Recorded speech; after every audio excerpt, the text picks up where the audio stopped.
Bismillahirrahmanirrahim. Assalamualaikum warahmatullahi wabarakatuh. Salam sejahtera bagi kita semua. Salam sehat. Ya. Puji syukur pada kesempatan kali ini saya akan menjelaskan kembali terkait dengan antropologi sosiologi kesehatan, ya, termasuk dalam tim mata kuliah IPK 2. Sebelumnya, izinkan saya share screen terlebih dahulu materi saya.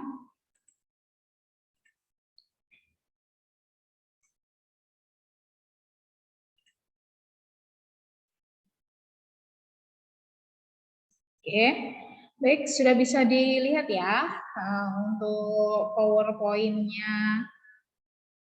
Oke, di sini penjelasan dari antropologi sosiologi kesehatan ya yang akan saya bawakan ya dalam mata kuliah keperawatan ya untuk jenjang S1. Oke. Pemahaman tentang antropologi itu sendiri ya di mana kita kenal dengan antropos gitu ya. Antropos itu diartikan sebagai manusia. Kemudian logos itu adalah sebuah ilmu. Ya, ini antropologi, antropos dan logos berasal dari bahasa Sanskerta gitu ya. Secara harfiahnya antropologi ini berarti ilmu yang mempelajari tentang manusia gitu ya. Jadi ilmu yang mempelajari tentang manusia itu tidak hanya di bidang kesehatan saja secara umum gitu ya.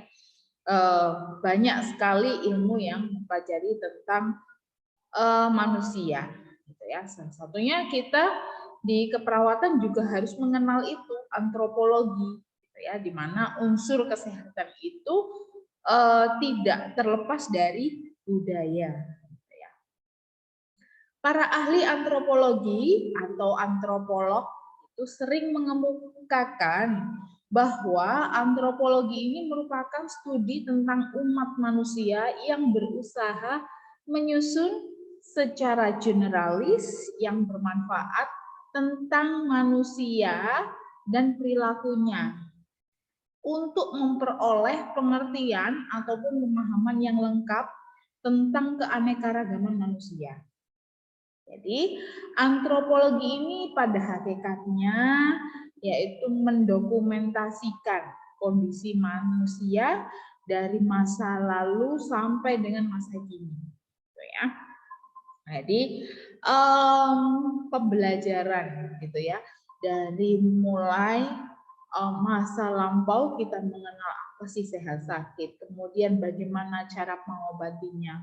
Obat tradisionalnya yang dikenalkan orang zaman dahulu sebelum dia mengenal bahan kimia, obat-obat kimia, gitu ya.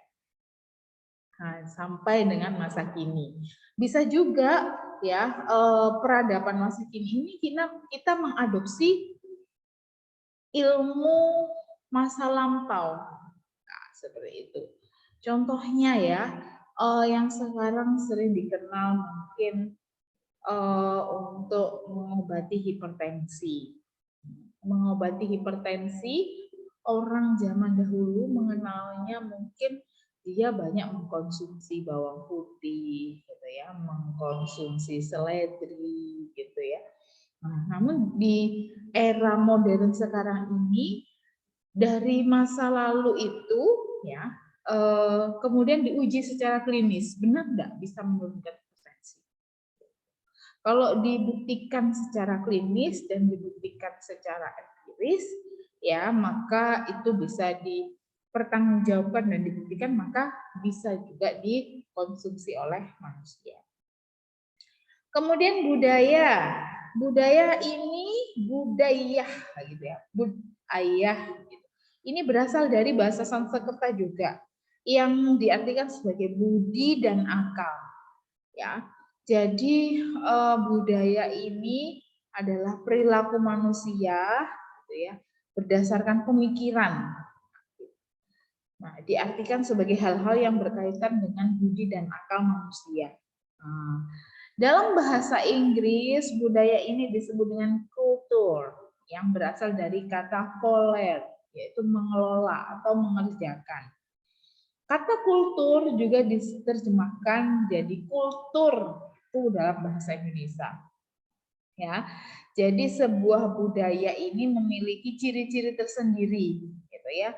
Contohnya Indonesia ini banyak sekali budayanya, beraneka ragam budayanya, gitu ya. Terus dari masing-masing budaya itu memiliki sifat dan karakteristik sendiri. Jadi kebudayaan ini mempunyai sifat yang tidak statis, artinya dinamis gitu ya, bisa berubah kapanpun, gitu, sesuai dengan perkembangan zaman. Contohnya nih, ya orang budaya Jawa, kadang pakaian yang dipakai pun itu tidak harus budaya Jawa, dia bisa memakai budaya Jawa Tengah, Sunda, seperti itu. Ya, namanya juga era modern. Jadi budaya manapun bisa diadopsi. Tergantung kekentalan ya, kekentalan budayanya. Kalau budayanya itu terlalu kental gitu dan harus sesuai dengan adat dan istiadat, ya kita tidak bisa merubah gitu ya. Misalkan dalam sebuah pernikahan gitu ada adat istiadatnya, kita tidak bisa merubah itu. Jadi harus mengikuti gitu ya. Jadi itu tadi bersifat dinamis. Berarti ya, kenapa kebudayaan itu tidak bersifat statis? Karena bisa berubah secara tepat atau bisa juga secara lambat dengan adanya kontak-kontak kebudayaan atau gagasan terbaru dari luar untuk merubah proses ya perubahan. Jadi ini tergantung SDM, tergantung orang yang ada di dalamnya. Kalau semakin bertambah ilmunya, wawasannya semakin luas, dia bisa bergaul dengan orang lain, ya, maka kebudayaan ini bisa berubah. Ciri-ciri masyarakat di kota dan di desa. Nah, ini ya, ciri-ciri masyarakat di kota dan di desa. Masyarakat di kota dan di desa ini kenapa kok bisa berbeda? Padahal masanya ya, orang di kota itu awalnya dari desa. Gitu. Masyarakat perkotaan ini sering disebut sebagai urban community. Jadi masyarakat perpindahan ya dari dia yang di desa kemudian berpindah ke kota. Yang pertama, kehidupan keagamaan ini berkurang bila dibandingkan dengan kehidupan keagamaan di desa. Iya enggak? Jadi kalau di kota itu adat istiadat sama budaya itu kurang kental gitu ya daripada di desa. Kalau di desa adat istiadat dan kebudayaan masih dijunjung tinggi. Gitu. Kemudian yang kedua, orang kota pada umumnya dapat mengurus dirinya sendiri tanpa harus bergantung pada orang lain. Yang penting di sini adalah manusia perorangan atau individu. Ya, jadi orang di kota itu biasanya dia individualis, ya.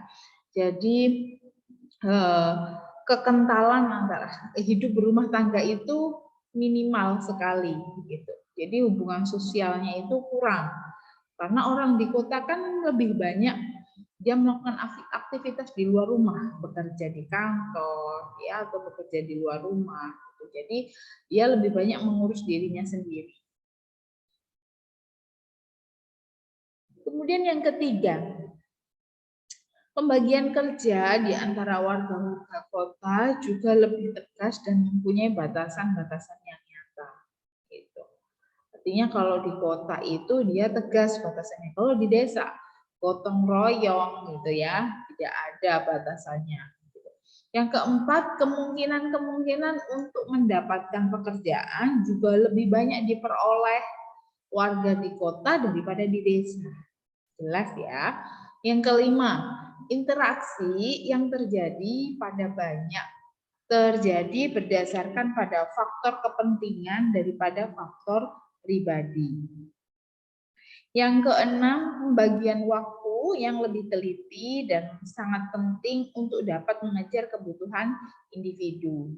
Yang terakhir, perubahan-perubahan sosial itu tampak nyata di kota.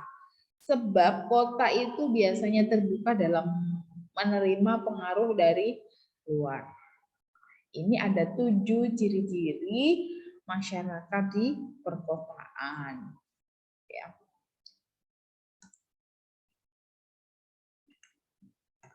Kemudian masyarakat di pedesaan itu ditandai dengan pemilikan ikatan perasaan batin yang kuat sesama warga desa.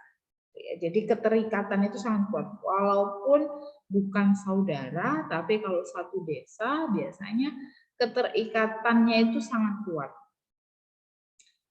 Yang pertama, di dalam masyarakat pedesaan, di antara warganya itu mempunyai hubungan yang lebih mendalam dan erat bila dibandingkan dengan masyarakat pedesaan lainnya di luar batas wilayahnya. Jadi kalau sudah satu desa, itu hubungannya lebih erat dan lebih mendalam. Kemudian yang kedua, sistem kehidupan umumnya berkelompok dengan dasar kekeluargaan. Jadi di desa itu saling berkelompok, gitu ya. Kelompok keluarga ini, kelompok keluarga ini. Jadi berkelompok berdasarkan kekeluargaan, suku, gitu ya. Bisa Bani siapa? Bani Suyatno, Bani Misra, misalkan. Nomor 3, sebagian besar warga masyarakat pedesaan itu hidup dari pertanian. Yang keempat, masyarakat tersebut homogen, seperti dalam hal mata pencaharian, agama, adat istiadat, dan sebagainya. Ya, yang termasuk homogen ini adalah sama. Ya, sama dalam hal mata pencaharian, agamanya sama yang dianut dan adat istiadatnya pun sama. Ciri-ciri masyarakat desa. Next, karakteristik sosial budaya masyarakat Indonesia. Kalau dilihat dalam segi sosial, sosial berarti segala sesuatu yang beralih dengan sistem hidup bersama atau hidup bermasyarakat. Dari orang atau kelompok orang di dalamnya itu sudah tercakup struktur. Jadi ada organisasi, nilai-nilai sosial, aspirasi hidup, serta cara mencapainya. Kemudian budaya. Budaya ini berarti cara atau sikap hidup manusia dalam hubungannya ini dilakukan secara timbal balik ya, dengan alam dan lingkungan yang di dalamnya mencakup misalkan dari cipta, rasa, karsa, karya, baik yang fisik maupun yang material maupun yang psikologis ya, dan yang spiritual. Kemudian menurut Kocha Raningrat ya, karakteristik sosial budaya masyarakat Indonesia itu ada 7 unsur ya. Yang pertama adalah dilihat dari sistem religi dan upacara keagamaan. Yang kedua, sistem dan organisasi kemasyarakatan. Yang ketiga, sistem pengetahuan. Yang keempat, bahasa. Yang kelima adalah kesenian. Yang keenam, sistem mata pencaharian hidup. Yang ketujuh adalah sistem teknologi dan peralatan. Ya, dari Kocha Raningrat ini tahun 2002 dia membagi 7 sistem ini, 7 unsur gitu ya. Yang dia lihat karakteristik sosial budaya masyarakat Indonesia. Yang pertama dari unsur sistem religi dan upacara keagamaan. Ya, sistem religi upacara keagamaan dari agama Hindu. Ya, agama Hindu. Ini di Gunung Semeru. Orang-orang yang beragama Hindu ya di Gunung Semeru itu dia selalu melakukan upacara gitu ya. Upacara sakral di mana yang dia lakukan setiap tahun gitu ya. Kemudian upacara keagamaan yang lainnya membuat tumpeng gitu ya, membuat asahan. Jadi dari beberapa budaya atau adat istiadat ya dari masing-masing budaya itu berbeda-beda. Ya, bagaimana cara dia melakukan ibadah, kemudian dan upacara keagamaan. Kemudian yang kedua, sistem organisasi kemasyarakatan.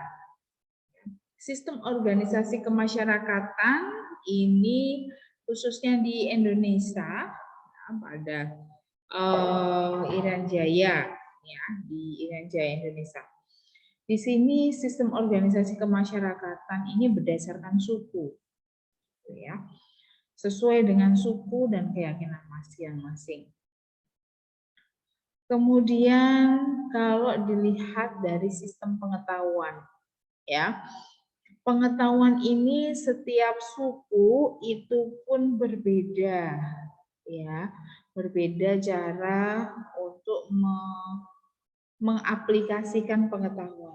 Contohnya dari mulai hamil, ya itu ada adat sendiri. Mulai hamil nanti upacaranya apa saja.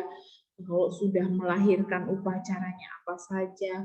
Kalau mau menikah sebelum menikah upacaranya apa dan setelah menikah apa upacaranya. Dan syarat-syarat untuk melakukan ritual tersebut itu berbeda-beda. Nah, di sini pada zaman dulu ya contoh di sini pengetahuan merawat anak ya, memandikan bayi. Di sini memandikan bayi ya pada zaman dahulu ternyata ini saya dapat ya foto di koran.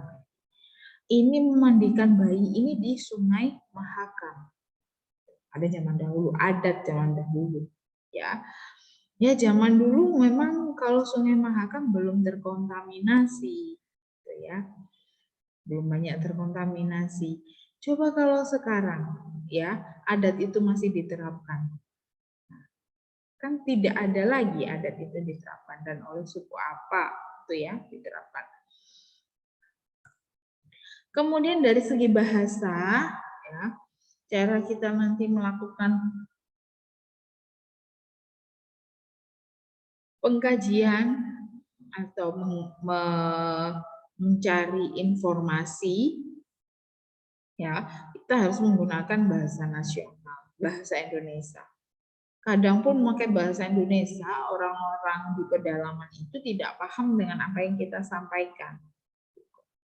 Jadi kadang di kendala kita untuk mendalami antropologi sosial budaya ini, ya kita bisa terkendala oleh bahasa. Gitu.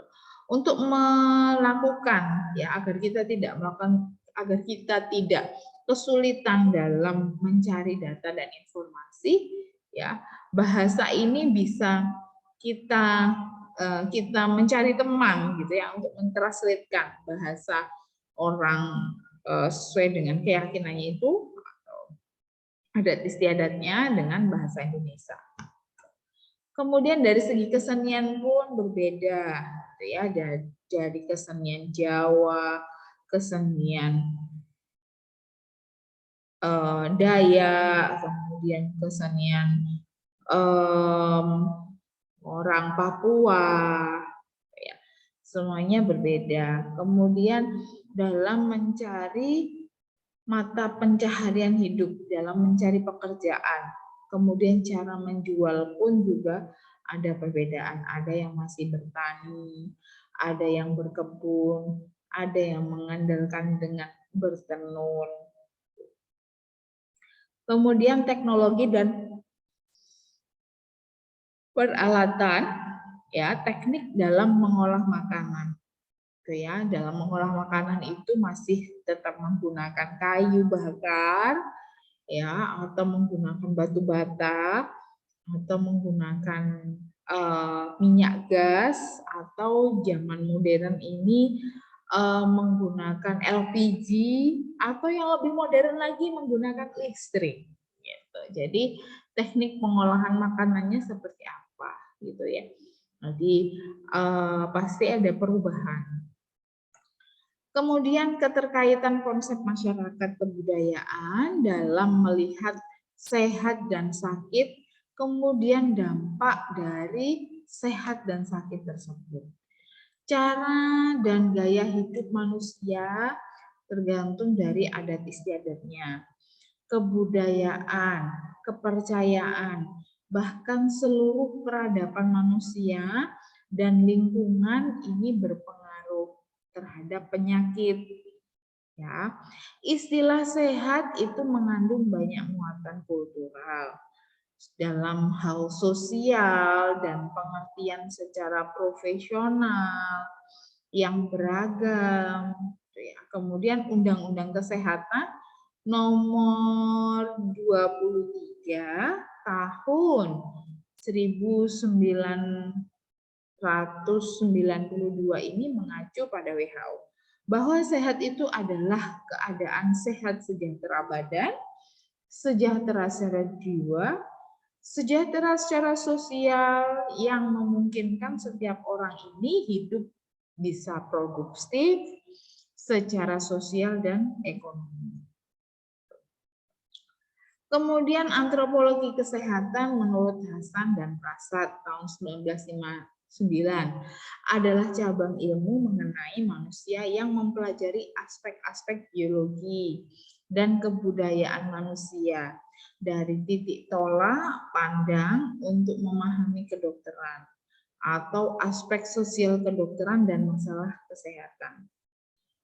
Menurut Fabrega 1972, antropologi kesehatan ini menjelaskan berbagai faktor, ya, mekanisme dan proses yang memainkan peranan di dalam untuk mengetahui cara saat individu dan kelompok terkena atau berespon terhadap sakit dan penyakit.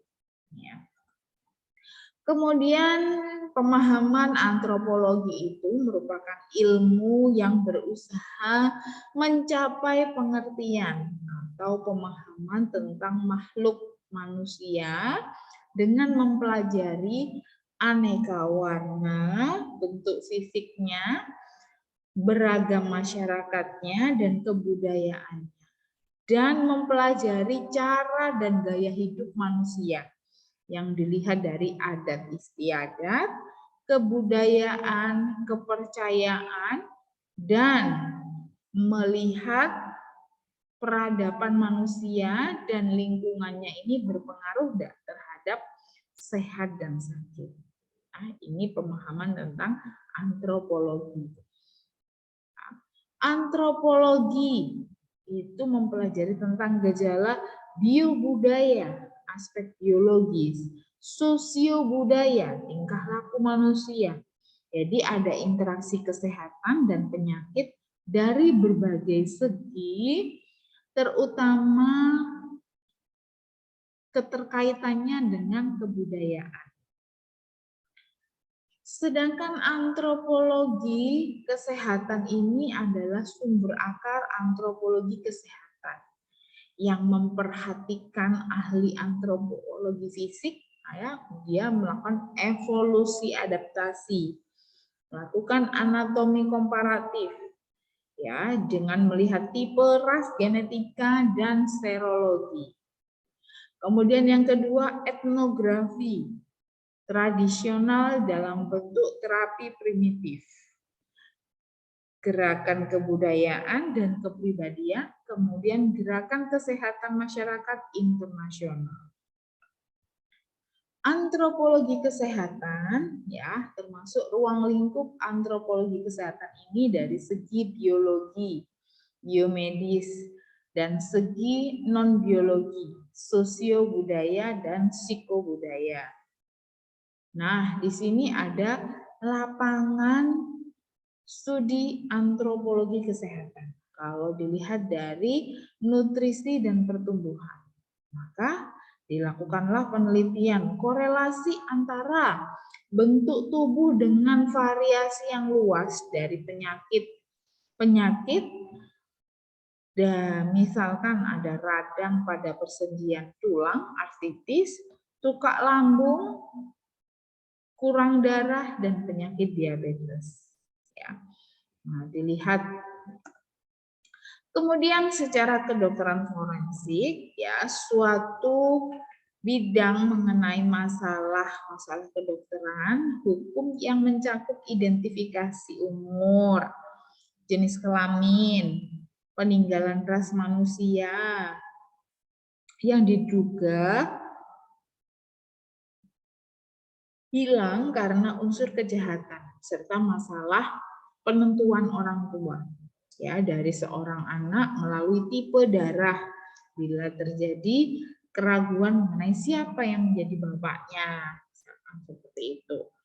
Dalam usaha pencegahan penyakit, jadi ada penelitian mengenai penemuan kelompok-kelompok penduduk yang beresiko tinggi, kemudian kelompok-kelompok penduduk yang mengandung sel sabit yang membawa penyakit kuning atau hepatitis ya. Kemudian etnomedisin, ini adalah cabang etnobotani atau antropologi kesehatan yang mempelajari pengobatan secara tradisional tidak hanya yang berhubungan dengan sumber-sumber tertulis. Contohnya pengobatan tradisional Cina. Tetapi pengetahuan dan praktek secara oral diturunkan selama beberapa abad. Ya. Kesehatan dan penyakit dari sudut pandang sosial. Ya. Penyakit itu merupakan suatu fenomena yang kompleks yang berpengaruh secara negatif terhadap kehidupan manusia. Perilaku dan cara hidup manusia ini dapat dilupakan penyebabnya bermacam-macam penyakit, baik di zaman primitif maupun di masyarakat yang sudah sangat maju peradaban dan kebudayaannya.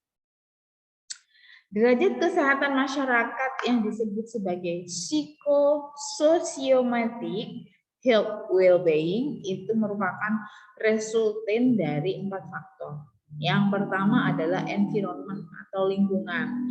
Yang kedua behavior, perilaku. Antara yang pertama dan kedua dihubungkan dengan ecological balance. Yang ketiga hereditas, keturunan.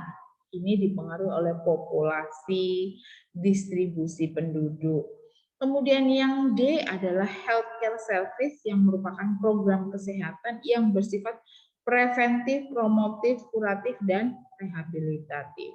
Jadi derajat kesehatan di masyarakat itu dilihat dari 4 ini ya. Kalau kita lihat ada lingkungan, perilaku, kemudian keluarga, sama instansi kesehatan. Sosiologi kesehatan itu merupakan studi tentang perawatan kesehatan. Jadi sebagai suatu sistem yang telah terlembaga dalam masyarakat kesehatan dan kondisi rasa sakit. Hubungannya dengan faktor-faktor sosial sebagai suatu bidang yang spesifik. Jadi sosial kesehatan ini diartikan pula sebagai bidang ilmu yang menempatkan permasalahan penyakit dan kesehatan dalam konteks sosiokultural dan perilaku. Oke, itu tadi penjelasan dari sosioantropologi kesehatan. Ya. Oke, demikian pemahaman tentang antropologi kesehatan.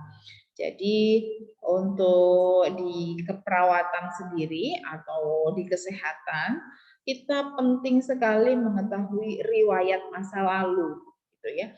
Baik dari segi sosial, ya, yang dilihat dari faktor budaya, adat istiadat, lingkungan masyarakat itu mempengaruhi kondisinya saat dia sakit, gitu ya.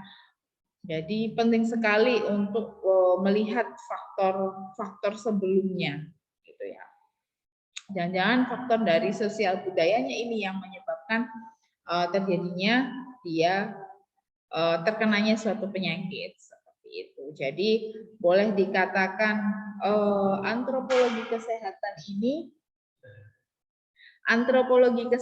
ini sebagai bentuk dasar pemikiran kita. Kenapa ya itu penting dilakukan penelitian, atau itu penting menjadi bahan yang perlu kita tanyakan untuk mengidentifikasi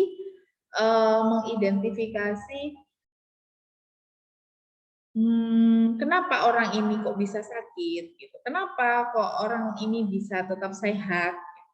Jadi kita bisa menggali informasi tersebut dari antropologi dan sosial budaya. Oke, demikian penjelasan dari saya terkait dengan materi antropologi sosial dalam keperawatan. Saya akhiri, wabillahi taufiq wal hidayah. Wassalamualaikum warahmatullahi wabarakatuh.